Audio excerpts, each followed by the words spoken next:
কিছুই চায় না উনি। কি চান? বাবা নির্বাচন চায়।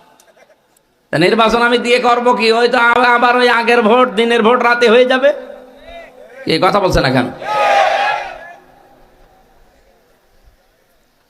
এই জন্য আমি আমার বাংলায় বলছি, ভাই সংস্কার না করে দিলে আমি জানি যে আবার ওইটাই হবে। নির্বাচন আপনাদের চাইতে আমি আরো বেশি চাই, কারণ যতদিন প্রতিনিধিদের হাতে দেশের ক্ষমতা নির্বাচিত প্রতিনিধির হাতে দেওয়া না হবে, যারা পালিয়েছে ওদের ষড়যন্ত্র ততদিন থামবে না।